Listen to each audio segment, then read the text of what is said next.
Hello दोस्तों, स्वागत है मेरे YouTube channel primed pharmacy review में। आज हम बात करने वाले एक ऐसे टॉपिक के बारे में जिसका मैंने आपसे वादा किया था कि मैं एक वीडियो लेके आऊँगा और इसके बारे में आपको बताऊँगा। आज हम बात करेंगे फंगल इन्फेक्शन के बारे में। फंगल इन्फेक्शन के कारण क्या होते हैं, फंगल इन्फेक्शन के लक्षण क्या होते हैं, फंगल इन्फेक्शन कितने प्रकार के होते हैं और फंगल इन्फेक्शन के लिए क्या क्या ट्रीटमेंट ऑप्शन हो सकता है या क्या डर्मेटोलॉजी आपको ट्रीटमेंट ऑप्शन दे सकता है, इसके बारे में हम बात करेंगे। सबसे पहले अगर बात करें तो फंगल इन्फेक्शन होने का कारण क्या होता है। फंगल इन्फेक्शन होने का कारण हो सकता है अगर आप एथलीट हैं और आपको ज़्यादा पसीना आता है, या आप ज़्यादा हार्ड वर्किंग हैं जिससे पसीना आता है और उस पसीने की वजह से आपको फंगल इन्फेक्शन हो सकता है। अगर आप टाइट कपड़े पहनते हैं और आपकी स्किन को एयर फ्लो नहीं मिलता तो उससे भी आपको फंगल इन्फेक्शन हो सकता है। या अगर आप किसी ऐसे व्यक्ति के संपर्क में आए हैं जिसको फंगल इन्फेक्शन है तो उससे आपको भी फंगल इन्फेक्शन हो सकता है। या आपको फंगल इन्फेक्शन एक किसी पार्ट में अवेलेबल है और आप वहाँ पे खारिज करते हैं, खुजली करते हैं और उसी हाथ को दूसरे बॉडी पार्ट पे लगाते हैं तो आपको वहाँ पे भी फंगल इन्फेक्शन हो सकता है। अब बात करेंगे फंगल इन्फेक्शन के लक्षण क्या क्या हो सकते हैं। फंगल इन्फेक्शन को हम कैसे पहचानें। फंगल इन्फेक्शन में आपकी स्किन रेड नज़र आएगी, स्किन का कटना, छिलना ये आपको नज़र आएगा और साथ में आपको खुजली भी होगी। ये कुछ लक्षण है जिससे आप फंगल इन्फेक्शन को पहचान सकते हो। आपको रिंग की तरह छल्ले भी बनते हुए दिखाई दे सकते हैं। फंगल इन्फेक्शन कितने प्रकार के होता है। फंगल इन्फेक्शन होता है, लेकिन इनके बॉडी के किस पार्ट में फंगल इन्फेक्शन अवेलेबल है, कहाँ पे आपको इन्फेक्शन हुआ है, उसकी वजह से इनको अलग अलग नाम दिया जाता है। साथ में अगर पैर के नाखूनों में कोई फंगल इन्फेक्शन है तो ओनाइकोमाइकोसिस इनको बोला जाता है। आपको स्काल्प में भी फंगल इन्फेक्शन हो सकता है। आपको पूरे शरीर पे सफ़ेद चक्के की तरह इन्फेक्शन फैल सकता है, वो भी फंगल इन्फेक्शन होता है। तो डिफरेंट तरह के फंगल इन्फेक्शन होते हैं। अगर आपको फंगल इन्फेक्शन होता है तो आपके सामने क्या क्या ट्रीटमेंट ऑप्शन हो सकते हैं और क्या क्या ट्रीटमेंट ऑप्शन आपको मिल सकते हैं। एक ट्रीटमेंट ऑप्शन आपको ले जाएगा स्टेरॉइड की क्रीम की तरफ, और नो डाउट वो क्रीम काम भी करती है और मोस्ट पॉपुलर क्रीम है। मैं यहाँ पे किसी ब्रांड का नाम नहीं लेना चाहता, लेकिन आपने बहुत सारी क्रीम यूज की होगी। KT5, क्विडी, K5, OC, GMG, बहुत सारी क्रीम आपने भी यूज की होगी, मैंने भी बहुत यूज की है। और इस तरह की जितनी भी क्रीम होती है स्टेरॉइड वाली क्रीम होती है, इनको स्टेरॉइडल क्रीम बोलते हैं।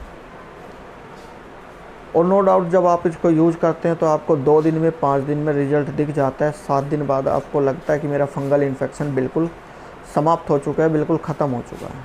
वहाँ से आपको लगता है ये क्रीम तो एक चमत्कार है, मेरा फंगल इन्फेक्शन जिससे मैं परेशान था 5 दिन में, 7 दिन में आपको ठीक कर चुका। लेकिन अगर इन क्रीम से फंगल इन्फेक्शन ठीक होता है तो 80% चांस होता है कि वो रिटर्न आए।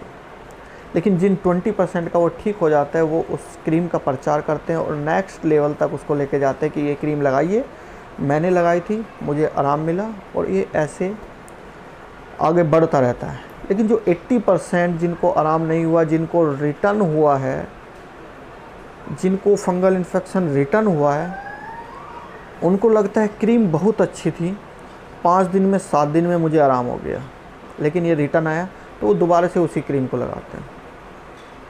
फिर वो ठीक हो जाते हैं, फिर फंगल इन्फेक्शन रिटर्न आता है, फिर वो उसी क्रीम को लगाते हैं और इस चक्र में पेशेंट फंस जाता है। इसी कंडीशन को हम बोलते हैं जिद्दी दाद खाज खुजली, जिद्दी fungal infection, untreatable fungal infection. लेकिन आज मैं आपको बताऊंगा इस तरह के फंगल इन्फेक्शन को कैसे ट्रीट किया जाता है। अगर आप किसी भी डर्मेटोलॉजिस्ट के पास जाएंगे तो डिफरेंट तरह के आपको ट्रीटमेंट ऑप्शन दे सकता है, लेकिन मेनली जो ट्रीटमेंट ऑप्शन जहाँ तक मैंने देखा है ये रहता है।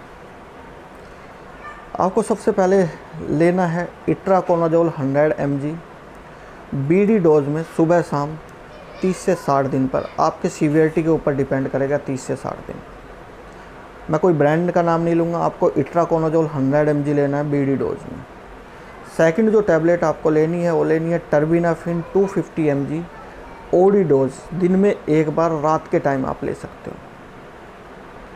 साथ के साथ आपको एक एंटी हिस्टामिन, जिससे आप खारिश ना करो, खुजली ना करो, दूसरी बॉडी पार्ट पे इन्फेक्शन ना फैले, उसके लिए आपको लेना है लीवोसिट्राजिन 5 mg।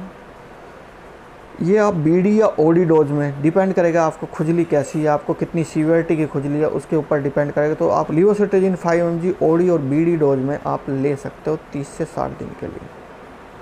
अब ओरल ट्रीटमेंट के बाद आपको ज़रूरत पड़ेगी कि टॉपिकल क्रीम की। टॉपिकल क्रीम में आप ले सकते हो कीटाकोनाजोल 2% क्रीम या फिर लेलिकोनाजोल 1% क्रीम। ये आपको रेगुलर फंगल वाले एरिया में लगानी है।